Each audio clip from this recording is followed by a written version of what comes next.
Narito na ang Tinig ng Kababaihan, ang programang tumatalakay sa karapatan ng kababaihan at iba pang kaugnay na usaping panlipunan. Tutok na sa programa kung saan ang boses mo ay mahalaga. Ito ang Tinig ng Kababaihan. Mapapakinggan tuwing Biyernes 1:00 hanggang 2:00 ng hapon sa Radio Magazine 1278 AM at replay tuwing Sabado 5:00 hanggang 6:00 ng hapon sa Radio Pilipinas 738 AM. Mapapanood rin sa Facebook page ng Philippine Commission on Women at Radio Pilipinas. Makinig on air at manood online sa Tinig ng Kababaihan. Tinig ng kababaihan. Happy TNK Day, Pilipinas! Kayo po ay nakatutok sa programang tumatalakay sa gender equality at women empowerment. Mula po sa Presidential Broadcast Service, Bureau of Broadcast Services, ako po si Sharon Enriquez. At mula naman po sa Philippine Commission on Women, ako po si Jessel Aquino na pansamantalang humahalili kay Miss Hani Castro. At welcome po sa ating programang Tinig ng Kababaihan. Happy TNK Day, Miss Sharon. Same to you. At happy TNK listening po sa lahat ng nakatutok sa atin on air sa Radio Magazine 1278 AM, Capital 104.3 FM at maging sa PBS Receiver app kung saan live ang Tinig ng Kababaihan tuwing Biyernes 1:00 hanggang 2:00 ng hapon. Happy World Radio Day din po. Tunay nga po na kahit sa panahon ng internet, ang radyo ay hindi natitinag. Yes, I agree, Miss Jessel. Pero bago bukod sa radyo, mapalad tayo dahil ang ating programa ay mapapanood na rin dahil sa internet. Kaya happy TNK viewing po sa mga nanonood ng live stream sa Facebook ng PCW, Radyo Magazine at Capital 104.3 FM. At sa mga nanonood sa YouTube ng Radyo Magazine, salamat po sa inyong suporta. At salamat din po sa mga nag-aabang ng ating replay sa Radyo Pilipinas, Radyo Publiko 738 tuwing Sabado mula 12:00 naman po ng tanghali hanggang 1:00 ng hapon. At kasabay nga po niyan, Miss Jessel, ay mapapanood din ng TNK sa TV Plus Channel 3 at Affordabox Channel 45 hanggang 49. At sa mga nagnanais pong balikan ng ating past episodes, bisitahin lamang po ang TNK webpage sa PCW YouTube channel at PCW Digital God Library. At bukod nga po sa World Radio Day ay ipagdiriwang natin bukas ang araw ng mga puso. Happy Valentine's Day po sa inyo mga ka-TNK at Happy Valentine's Day, Miss Sharon. Happy Valentine's din sa iyo, Jessel. Bukas na yan po, Miss, syempre sa ating mga pakinig and also Miss Jessel, actually marami na nga akong nakikitang mga puso at mga bulaklak. At thank you po sa binigay ng PCW na Happy Valentine's. May pa Happy Valentine's flower sa amin Wow. Kaya nga mga ka-TNK, Happy Valentine's Day po sa inyo. Sumakto pa talaga sa weekend. Pang weekend daw po ang Valentine's celebration. Pero okay. syempre naman po, nais din nating bigyang diin dito sa ating programa na ang okasyon pong ito ay hindi lamang para sa mga happily married o in a relationship. Dahil we recognize po na ang pagmamahal o love comes in many forms. Yes. Hindi lang siya pang romantic, di ba, Miss Sharon? Yes. We believe that love should also apply or extend to our family, relationships, friendships, community, country, at higit sa lahat sa ating mga sarili. Kung wala po tayong self-love, ano nga po kaya ang masishare natin sa Yes, iba? I agree kasi iba't ibang klase ng ng pag-ibig, 'di ba? May agape, yung perfect love ni Lord sa atin, and yung romantic love nga, yung na-mention mo nga, Miss Jessel, and yung philia, o yung sa magkakapatid or sa mga Sa family. Oo, and yung storge sa family. Yan.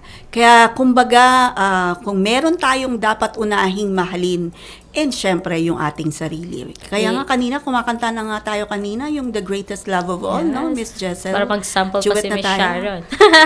Wag na po. Kaya naman para sa ating mga ka-TNK na single right now or pwedeng in a relationships sila but struggling to love themselves, ang episode po natin ngayong araw ay para po sa inyo. Pero bago po natin ipagpatuloy ang usaping self-love, dumako po muna tayo sa ating featured God Works for the Week. God work na good work? I-flex na yan! Sa featured God work, hindi lang basta pasado. Dapat stand out sa pagbabago. kung may game-changing na adhikain, deserve ipatrending.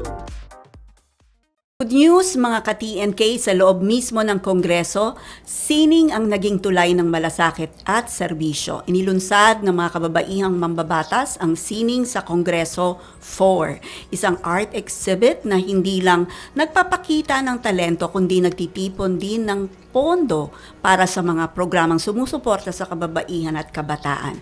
Mula sa ongoing improvements ng Women and Children Protection Unit sa National Center for Mental Health hanggang sa pagtatayo ng Women in Crisis Center sa Alabang, Muntinlupa. Pinatunayan ng Association of Women Legislators Foundation, Inc. na kapag ang kababaihan ang namumuno, ang sining ay nagiging sandigan ng proteksyon, pag-aaruga at pagbangon. Dahil sa sining sa Kongreso 4, ang obra ay hindi lang para sa mata, ito rin ay para sa kapakanan ng mga kababaihan at kabataan. At speaking of sistema, Ms. Sharon and mga ka-TNK, sa pamamagitan po ng mas matibay na sistema para sa mga kababaihan ay pinalalakas ang pundasyon ng gender equality sa Central Visayas. Sa pangunguna ng Regional Gender and Development Committee o RGAD C7 at PCW, mas pinatatatag ang mga ahensya at pamahalaang lokal sa kanilang GAD implementation mula sa pagsasaayos ng kanilang internal GAD structures, paggamit ng GFPS Functionality Assessment Tool at tamang GAD planning and budgeting. Sa paghubog ng mga lokal na eksperto at pagsuri ng mga programa, layunin ng PCW at RGAD C7 na tiyakin na ang gender mainstreaming ay hindi lang polisiya sa papel, kundi tunay na aksyon para sa kapakanan ng kababaihan sa bawat rehiyon.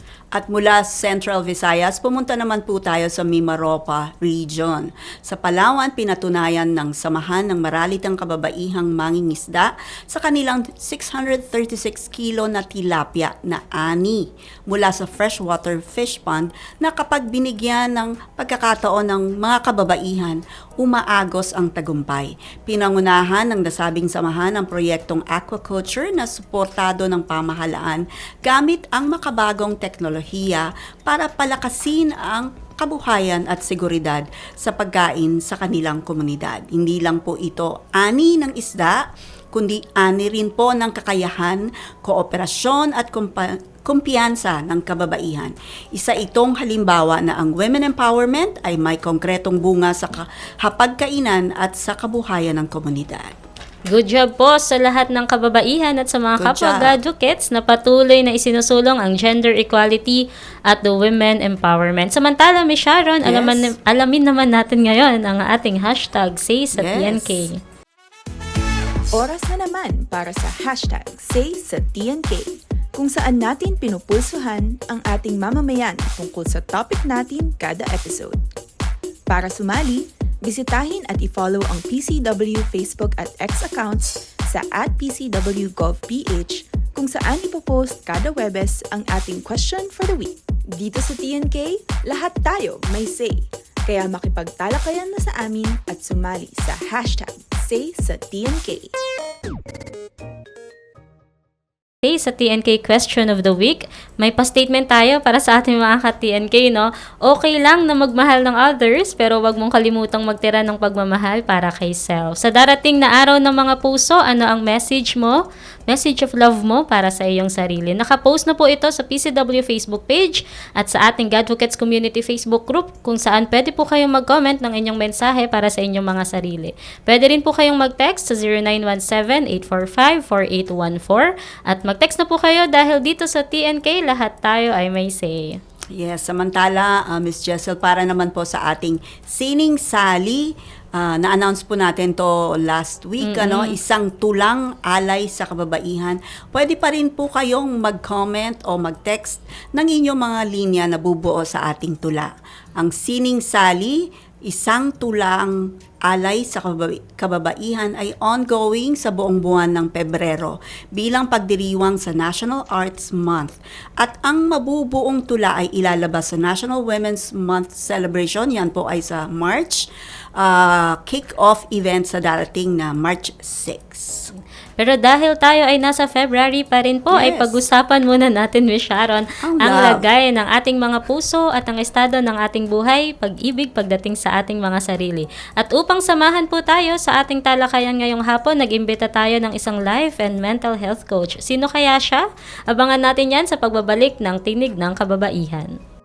Huwag bibitiw, magbabalik agad ang programang nagbibigay tinig sa mga kwento, adhikain, tagumpay at dagdag kaalaman para sa kababaihan. Ito ang Tinig ng Kababaihan. Tinig kang tinig ng kababaihan. Tanong na madahalaga niya.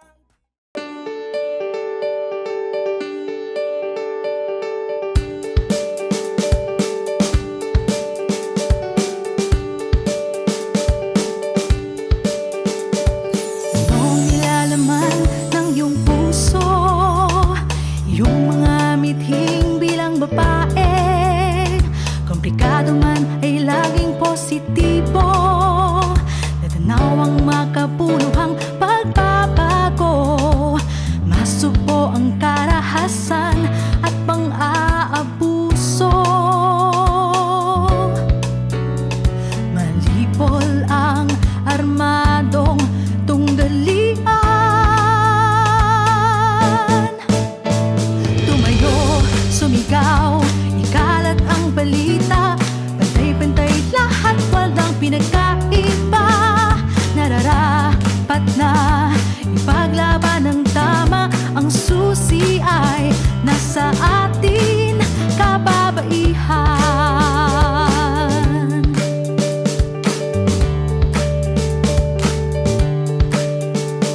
Ligtas na espasyo para sa batang babae. Tamang pagsasanay at edukasyon ay kamitin. Kalusugan at kagalingan ay di may sandabi.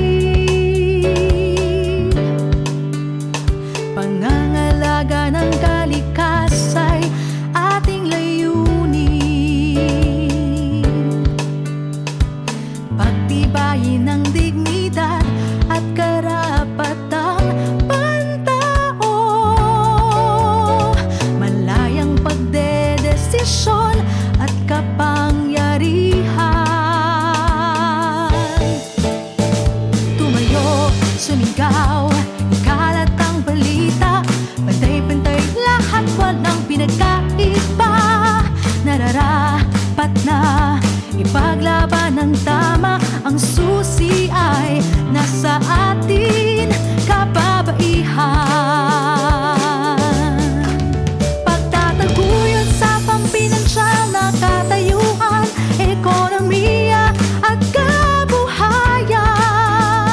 Mga mekanismong pang-institusyon para sa pagsulong ng kababaihan. Sa media ay ang tamang pagsasalarawan. Tumayo, sumigaw, ikalat ang balita. Pantay-pantay lahat, walang pinagkaiba. Nararapat na ipaglaban ng tama. Ang susi ay nasa atin. Tumayo, sumigaw, ikalat ang balita. Pantay-pantay lahat, walang pinagkaiba. Nararapat na ipaglaban ng tama. Ang susi ay nasa atin, kababaihan. Kababaihan.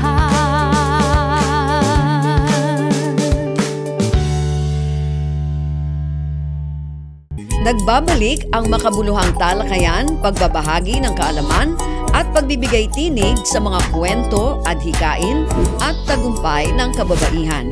Narito na ang Tinig ng Kababaihan. Tinig kang tinig ng kababaihan. Tanong na madahalaga niya. Kayo po ay nakatutok sa Tinig ng Kababaihan at para po sa ating episode na pinamagatang Self-Love, Shared Love. Kasama po natin ngayong araw live via Zoom si Coach Tony Fernandez ng Life Coach Tony PH. Magandang hapon po, ay magandang araw po, Coach Tony. Hello, magandang araw po sa inyong lahat mga ka-TNK. Magandang araw po sa lahat ng mga manonood po natin. Welcome po sa Tinig ng Kababaihan, Coach Tony. At syempre, diretso na po natin ang katanungan. Bilang panimula, maaari po ba ninyong ibahagi ang inyong journey bilang isang life coach? Ang bata nyo pa pala. Kala ko kasi. Pag-coach, no? Sharon. Hindi naman. Yeah, so Ano po yung nagtulak sa inyo na maging gabay sa pagpapalago ng pagmamahal at relasyon sa sarili at sa iba? yeah, before I answer that, happy Yes. Valentine's Day sa inyong Happy dalawa po, Valentine's ma'am. Day. And happy Valentine's Day in advance sa lahat ng mga nanonood. So, I look young but I'm old, man. Wow, With talaga. experience, of course. Well, I started my journey as a life coach during pandemic. This is isang mahalagang realization nung time na yon. Na kung saan yung I was working with development sector at nakita ko yung maraming leaders, maraming mga nagsiserve na nauubos na. So bilang isang coach, bahagi ng aking coaching program or mindset ang paniniwala na ang bawat tao ay creative, resourceful at nakita natin yan during pandemic at the whole, no? Pero minsan nawawalan tayo ng connection sa ating sarili. Kaya nakita ko yung gap during that time na naglilingkod tayo sa iba, pero yung nakakalimutan natin mahalin yung ating sarili. So I realized that. So to advocate others effectively, we must learn to partner with ourselves first. So that's the realization. So during pandemic ang start. Ganun pala yun. Coach Tony, paano naman po natin mapapaliwanag yung konsepto po ng self-love at ang kahalagahan nito bilang pundasyon ng anumang uri ng pagmamahal? Well, ano nga ba yung self-love, no? Sa professional coaching, we define it as deep self-awareness. It's really knowing yourself.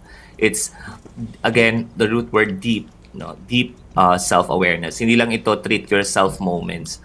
It means that you are having clarity to know your values and to understand your emotions, no? And you also know how to regulate your reactions, no? Kung ano yung dumarating sa'yo, you know that. And kapag meron kang ganitong level of awareness, nagkakaroon tayo ng kakayahan na hindi lang mag-react sa nangyayari sa ating buhay, kundi maging intentional tayo or intentional tayo sa bawat ginagawa natin, sa bawat galaw natin. Sabi nga, you cannot give what you don't have. So you have to know yourself more in a deeper level. Okay, Coach Tony, sa experience nyo po, ano po yung mga karaniwang hadlang kaya nahirapan yung iba na mahalin ang kanilang sarili? Especially siguro yung mga parang, di ba, dumating na sa punto na yung nagkaroon sila ng depression, and then, di ba, yung kailan lang, di natin alam yung kung tumalon yung lalaki na estudyante. Yes, Di ba, oo dun nga. sa, comment on this, please. Yes, well, coming from what I mentioned po, ma'am, it's really, simple lang, hindi kasi tayo intentional sa mga ginagawa natin.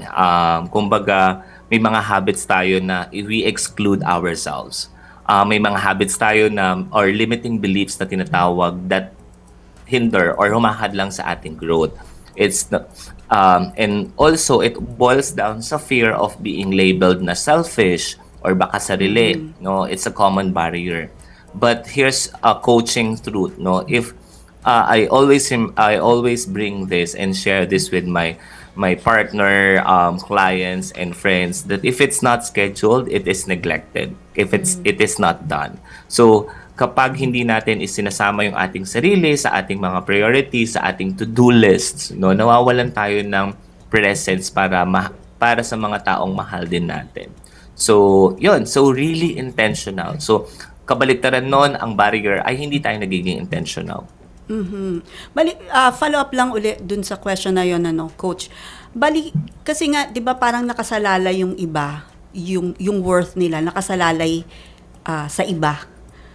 Pero ito yung tinuturo nyo po is you don't need others para ma-appreciate yung sarili nyo po. Paano po ba yun? Yes, of course, you cannot pour from an empty cup. So, you need to pour yourself and, sa coaching, we emphasize this as parang maintaining our presence, na dapat buo tayo. Buo tayo. Yes, in our culture, it's actually part of talagang helping others. I'm also working in the development sector, and core of that is really serving other people.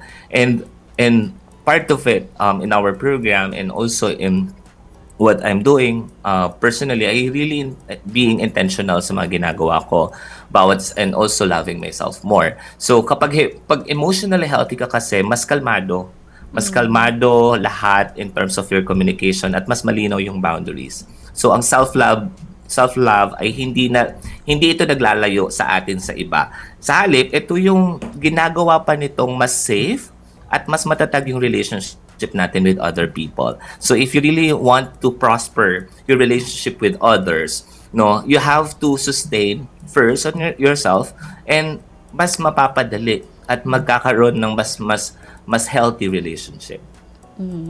Coach Tony, kanina nabanggit nyo nga po na usually tayong mga tao kasi we're excluding ourselves, no, limiting ourselves dun sa mga bagay na ginagawa natin. Tapos yun nga, parang may mga boundaries na dapat gawin. Ano po sa tingin nyo yung mga practical na tips or mga simple na kaya na nating umpisahan ngayon na pwede nyo pong maipayo sa ating mga ka-TNK para simulan po nilang palalimin yung kanilang self-love sa pang-araw-araw nilang ginagawa? Okay, yes. Thank you. Before I answer that, again, self-love is really the foundation. Imagine natin isa itong bahay, and the real foundation is a must. And when building our desired home, because all shared love flows from it. So sa mga iilan, no, maraming pwede natin gawin na to build our self-love. So, isa na dito yung of course, pagiging intentional sa ating mga ginagawa, at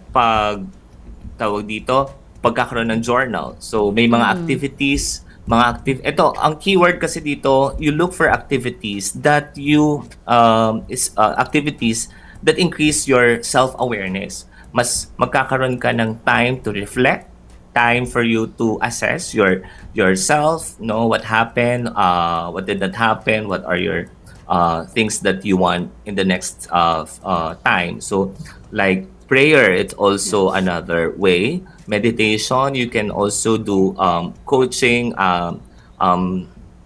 so more reflecting sessions.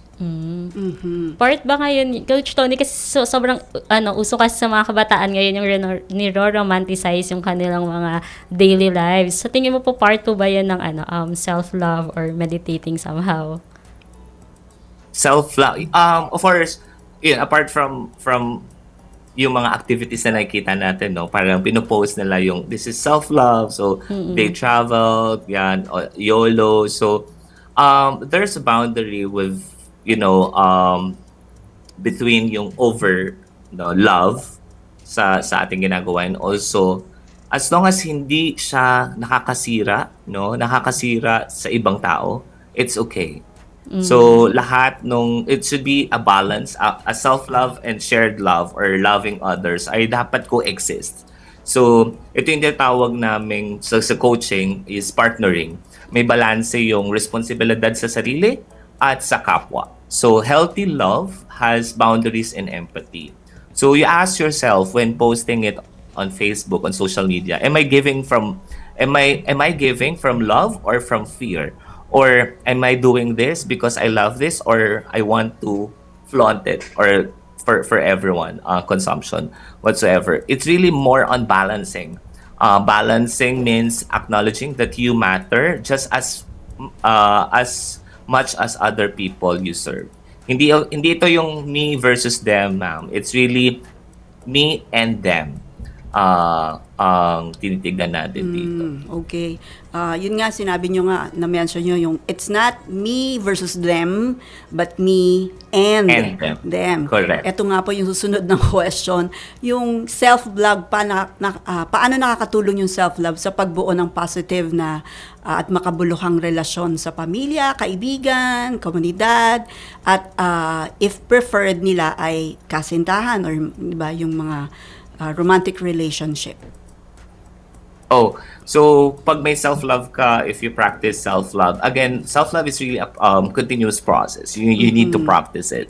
You have to be intentional. Kapag meron kang self-love, mababago talaga yung paraan mo in a way of you communicate others or active listening. So, hindi ka lang nakikinig para sumagot, but also, nakikinig ka para umunawa.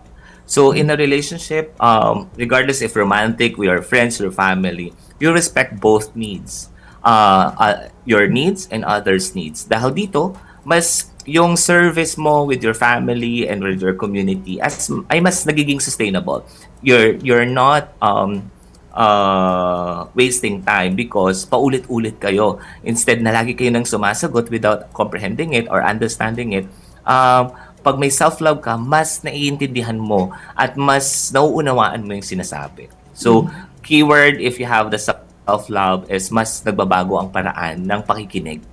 Pero Coach Tony, what if yung ine-expect mo na, 'di ba, yung sa pamilya, what if kung yung isang tao ay nasa loob ng violent na relationship, hindi niya makuha yung katulad ng love or family love or 'di ba kung in a relationship hindi niya makuha doon yung kanyang worth, ano ang pwedeng gawin niya kasi nga nasa siya 'di ba doon na yung papasok yung depression.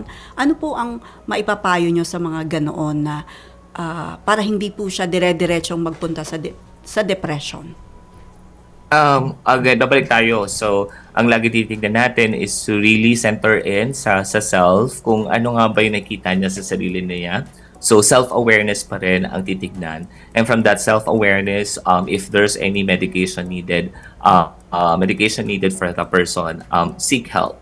So, seek help for professional help for the person, no, sa nakaka-experience o makaka-experience nito.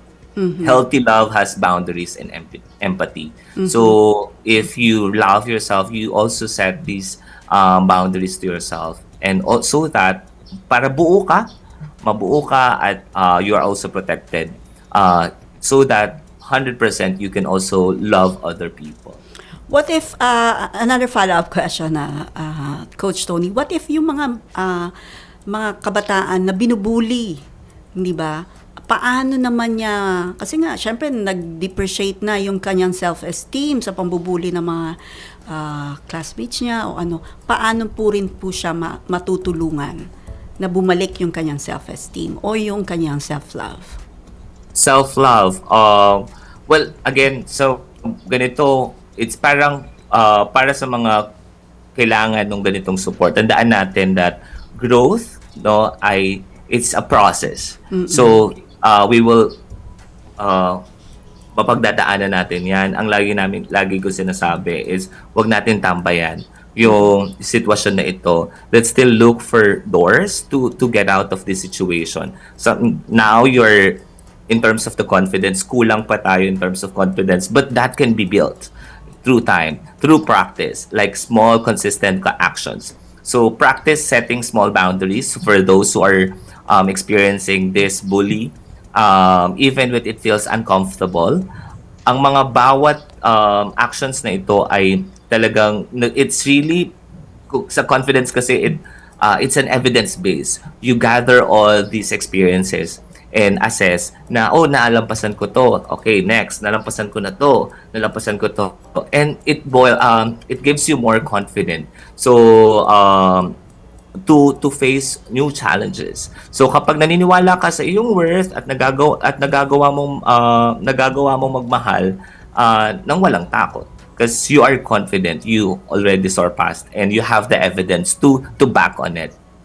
Okay. Okay, thank you. Pero yung mga ganito naman, no, Miss Sharon, no, may mga, pwede naman talaga tayong lapitan. No? Bukod po dun sa self-love, di ba, tama Coach Tony, pwede din tayong maging socially aware sa paligid natin and maging beacon din tayo ng hope sa isa't isa. No? Huwag tayong, pwede din nating tulungan yung kapwa natin and pwede din tayong humingi ng tulong kasi yun naman yung gusto natin ding ipakita, no? Yung help-seeking behavior nga po ay sana mas tumaas pa ngayon in different kinds of or different types of circumstances po. Maraming Yes, salamat like po. that.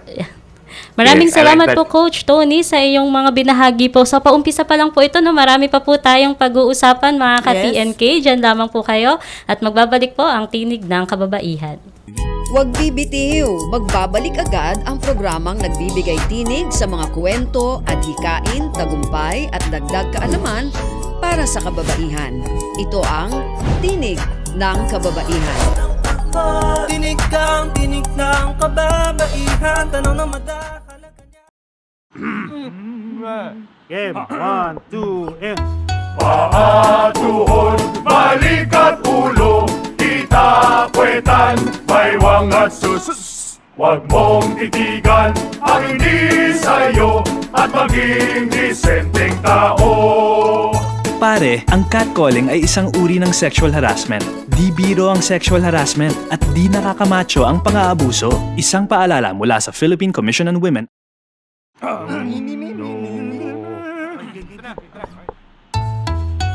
Ang sumitsit ay bang-mang-mang, ang sumipol ay bang-hunghang.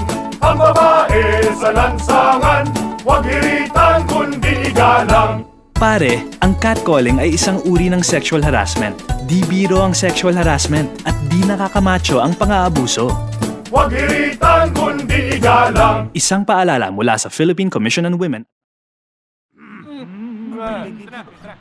Chong chong chong chong pasipol-sipol, mga manong sa labas, magpigil at gumalang. Kaya ikaw sara bibig, kundi maganda ang lalabas. Pare, ang catcalling ay isang uri ng sexual harassment. Di biro ang sexual harassment at di nakakamacho ang pang-aabuso. Kaya ikaw sara bibig, kundi maganda ang lalabas. Isang paalala mula sa Philippine Commission on Women.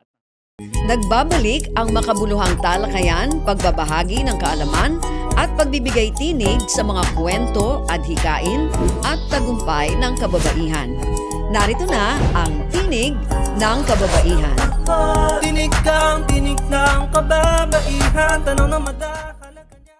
Welcome back po sa Tinig ng Kababaihan para po sa pagpapatuloy ng ating episode na pinamagatang Self-Love, Shared Love. Kasama pa rin po natin ngayong araw, live via Zoom, si Coach Tony Fernandez, isang life and mental health coach ngayong araw na ito.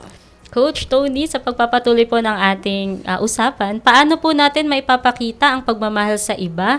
Hindi lamang po sa romantic relationships, kundi sa family, kaibigan, at community po kapag mahal na natin yung ating sarili. Well, again, paano natin mapapakita sa iba? At tulad ng sinabi ko kanina, so it's really, there's the self-love and loving others are dapat magkasama. So as long as you show respect and you listen actively to the person, sunod-sunod na yan. And for you to serve other people and to love others, it really starts within yourself. Maniwala ka sa worth mo. You do some self-awareness activities. Pag may awareness, mas napapaganda yung decision natin. Pag maganda yung decision natin, may mas maganda tayong decisions at napapaganda yung buhay natin. And even mas napapaganda yung relasyon natin sa iba. Okay. Paano naman po yung, pwede po yung, kung ano pa yung pwede nyong ipayo sa mga taong nahihirapang magbigay ng pagmamahal sa iba dahil sa kakulangan ng tiwala o kumpiyansa sa sarili. Di ba po, kung hindi mo mahal ang sarili mo, di ba, it affects, di ba, yung the way you treat o yung relationship mo with others. Kasi kapag, sabi nyo nga po kanina, if you are complete, pwede kang, kumbaga, ganon din po yung pagtitiwala at pagbigay mo ng pagmamahal sa iba. Pero pag ikaw ay wala kang tiwala sa sarili mo, medyo hindi ka rin nagtitiwala agad sa iba. Paano po pwede nyo pong mag-comment doon? Oh, okay. So, again, it's you cannot push everyone agad-agad. Kanya-kanyang phase, no? Kumbaga, may kanya-kanyang timelines. For sure, those who are active on socials, mahilig sa ganun that walang timeline sa buhay when is your At most, may time na nasa taas, may time na nasa baba. And sometimes, that's life can happen. Ang mahalaga, you intentionally put yourselves in a place where you discover more about yourself. So, mas mahalin mo pa yung sarili mo. And the rest will follow. And the rest will see that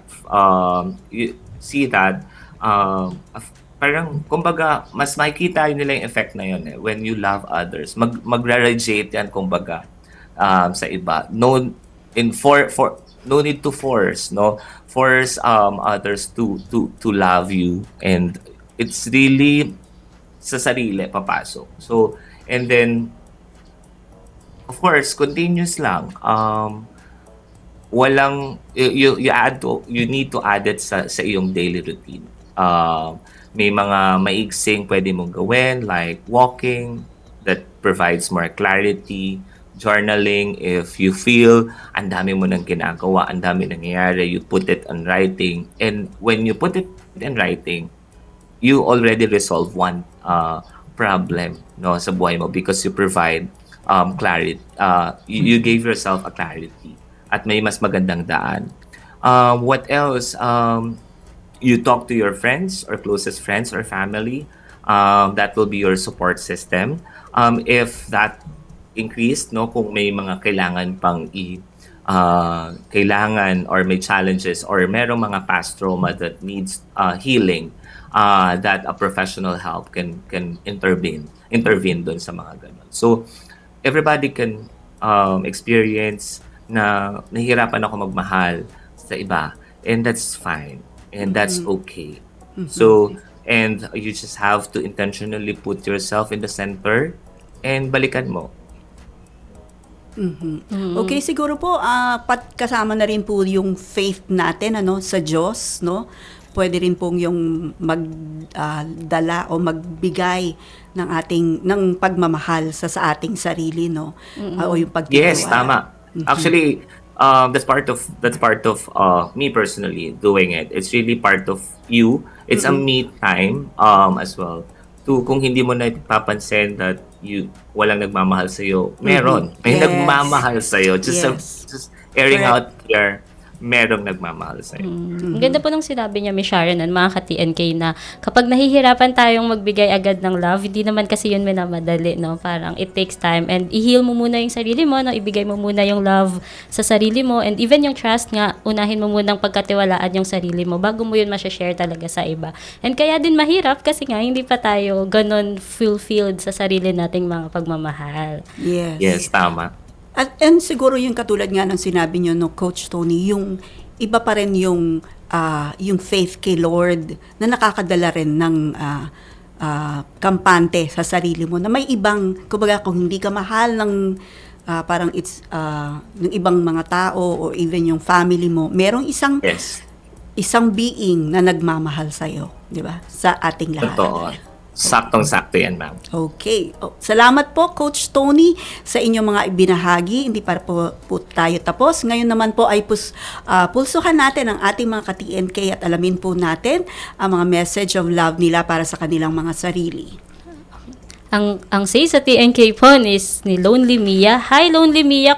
Say sa TNK po kasi yung question po natin ay message of love nila sa kanilang mga sarili. So, ang sabi ni Lonely Mia sa kanyang sarili ay, Hi, Lonely Mia. Kumain ka na ba? Huwag ka masyado ma-stress. Mahal ang skincare. Happy Valentine's from Lovely Mia. O, dalawa si Mia. And sabi naman po ni Fe Guerra Quanico, Fe, ikaw na. Freedom and equality. Wow. Pero ang iyong puso ang una mong mahalin para magmahal ka rin sa iba. Ito naman ang say ni Maria Elpar, love yourself before you love others. Avoid people who cause you physical pain and cherish those who protect you and respect you. Be kind to yourself, kaya mo yan, laban lang. And sabi naman po, say naman po ni Regine Faith Galios, salamat sa pagiging matiyaga sa bawat tanong na sinasagot mo at sa bawat problemang tinutulungan mong lutasin, nagiging mas mabuting bersyon ka ng inyong sarili. Hindi mo kailangang malaman ang lahat. Sapat na ang patuloy kang natututo at laging handang tumulong ng may kabutihan. Mahalin mo ang iyong kakayahan na maging liwanag sa iba. Ayan. Salamat po sa mga nakibahagi sa ating hashtag Say sa TNK. I believe natuwa naman si Coach Tony sa mga nabasa niya. Parang lumalabas na po talaga na mahal naman nila yung sarili nila. No? Mga ka-TNK, sa pagbabalik po pero natin. po, bago tayo magbalik, baka naman meron pong pwedeng maibahagi na ito pong si Coach Tony sa ating mga nag-text ngayon. Coach Tony, ano pong masasabi niyo sa mga messages po nila kanina sa hashtag Say sa TNK? Sa mga comments nila, sa sarili nila. Well, thank you so much that you intentionally for our viewers can masama na sa to-do list. Kung halimbawa, pupunta ng palengke, masama na magpahinga. Parang ganun. Nakikita ko na meron na silang nasasama na yung sarili sa gagawin. And I feel, thank you for the reminder that tomorrow is really a love month. Not only tomorrow, but every day is a love moment for everyone. So keep on going, everyone. Share your thoughts about our hashtag. I'm so happy, ma'am. Thank you Thank very you. much, Coach Tony. At salamat ulit po sa mga nakibahagi sa ating hashtag Say sa TNK. Sa ating pagbabalik po, ipagpapatuloy natin ang ating talakayan kasama si Coach Tony. Manatiling nakatutok dito sa Tinig ng Kababaihan. Huwag bibitiw, magbabalik agad ang programang nagbibigay tinig sa mga kwento, adhikain, tagumpay at dagdag kaalaman para sa kababaihan. Ito ang Tinig ng Kababaihan. Tinig kang tinig ng kababaihan, tanong na madahalaga niya. Kamangha-mangha talaga kuwana. Di ka kukupas dahil ikaw ay kamangha-mangha talaga kuwana. Di ka kukupas dahil ikaw ay ginto. Ginto. Ikaw ay ginto. Ginto. Ginto. Ikaw ay ginto. Ikaw ay ginto. Nagbabalik ang makabuluhang talakayan, pagbabahagi ng kaalaman at pagbibigay tinig sa mga kwento, adhikain at tagumpay ng kababaihan. Narito na ang Tinig ng Kababaihan. Tinig kang tinig ng kababaihan, tanong na madahalaga. Nagbabalik po ang Tinig ng Kababaihan kasama si Coach Tony. Pero bago po yan, mag-hello po muna tayo sa ating mga Facebook Live viewers po. No, hello po kay Sean Kyle Flores, Marcus, Mark V, Edward Dox, Kim Harold, Leia Acosta, John Vincent, Carmelita de Maranan, Marnie Laguno, Daisy Doral Romel, Livid, at kay Sean Kyle Flores at sa buong TSRCD po na nanonood daw po ngayong hapon na to. Okay. Yes. At bilang pagtatapos po, Coach Tony, no, itanong na lang din po namin ano po yung pinakamahalagang aral tungkol sa self-love at shared love ang gusto nyo pong ibahagi bilang inyong huling mensahe po para sa ating mga ka-TNK. First of all, before I'll share that, thank you so much sa TNK. Mga ka-TNK, thank you so much. And I like that there's a space for women and also continuous empowerment. I salute every woman dito, mga kababaihan, na patuloy na lumalaban at nagmamahal. So siguro ang natutunan ko dito sa lahat na pinag-usapan natin, self-love leads to shared love. So you have to start loving yourself. That actually leads to mahalin yung ibang tao. Ito ang tunay na transformation or transformation ay nagsisimula kapag pinili natin at pinili nating wag nang ipaasa ang sariling pagmamahal sa iba. So when you heal, you create safer relationships and stronger communities. start with, awareness. Paulit-ulit kong sinasabi that you start with your awareness, being intentional to yourself, setting your boundaries, and choosing to grow daily. Kaya dito ngayong Love Month, Happy Valentine's Day. Let's all celebrate all forms of love, but let's not forget where it all begins. Love is a responsibility sa iba at lalo na sa ating sarili. Kasi when you love yourself with clarity, the love you share becomes empowering. Katulad ng mga kababaihan nating empowered at meaningful for everyone around you. So, ayun lamang po. Maraming salamat for inviting me and for sharing my thoughts about this session. Well said po, Ganda Coach ng Tony. sinabi ni Thank Coach you po. Tony. Muli, maraming salamat po kay Coach Tony Fernandez, isang life and mental health coach, sa pagpapaunlak po sa ating imbitasyon at sa pagpapaalala sa amin na ang pagmamahal sa sarili ay hindi makasarili. Pwede po ninyong i-follow ang kanyang Facebook page na Life Coach Tony PH. Ngayon naman po ay dumako tayo sa ating bulletin board. Sa mga nagnanais pong makiisa sa nalalapit na National Women's Month Celebration, naka-up na po ang ating NWMC webpage sa bit.ly 2026 NWMC. Kung kayo naman po ay may mga freebies, discounts at special promotions para sa mga kababaihan ngayong Marso, i-share nyo na yan sa amin para ma-feature po natin yan sa official Facebook page ng PCW. Nakapost na po even yung links po, no? So bisitahin nyo lang po yung ating Facebook page and yung sa ating web page po. Kung meron naman din po kayong mga inihandang exciting at impactful na activities para sa ating mga kababaihan ngayong Women's Month, i-share nyo na rin po ang inyong 2026 NWMC calendar of events. Bisitahin lamang po ang bit.ly 2026 NWMCA, or kung hindi nyo po naalala, pwede nyo pong tingnan yung ating official Facebook page po. Inaanyayahan din po natin ang lahat ng ating mga stakeholders na sumama po sa atin sa kick-off event natin sa darating na March 6 na gaganapin po sa Rizal Memorial Coliseum. At sa punto pong ito, mga ka-TNK, nais nating pasalamatan ng Radyo Pilipinas, Presidential Broadcast Service, Bureau of Broadcast Services, sa pamumuno po ni Director General Fernando Dindo Amparo Sanga at sa mga production personnel na nakatuwang natin sa broadcast ngayong araw.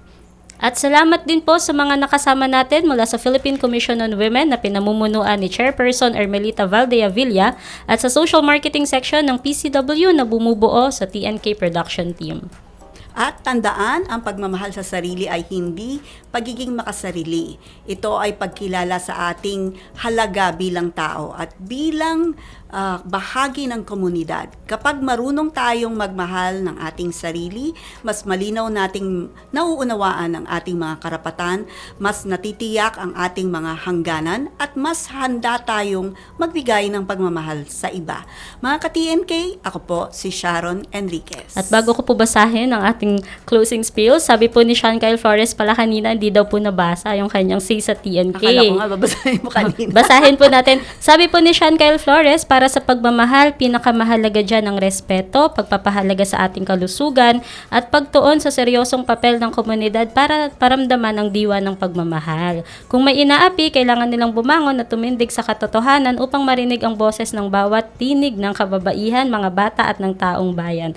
Happy Valentine's daw po, sabi ni Sean Kyle Flores, at Happy Valentine's po sa ating mga ka-TNK. At sa self-love po, nagsisimula ang tunay na empowerment. Kapag empowered ang isang tao, may kakayahan siyang mag-empower din ng iba. Ito ang nagiging tulay tungo sa shared love na may respeto, malasakit at pagkakapantay-pantay. Dahil ang pagmamahal sa sarili ang pundasyon ng pagmamahal sa ating kapwa, at isang mahalagang hakbang ito para makamit ang mas makatarungan, mas maunlad at mas mapagkalingang lipunan. Mga ka-TNK, ako po si Jessel Aquino. Manatiling nakatutok sa Radyo Magazine, Radyo Pilipinas, Radyo Publiko at Capitol 104.3 FM hanggang sa susunod na episode ng ating programang Tinig ng Kababaihan. Tinig ng kababaihan, tanong na madahalaga niyang di matatapos.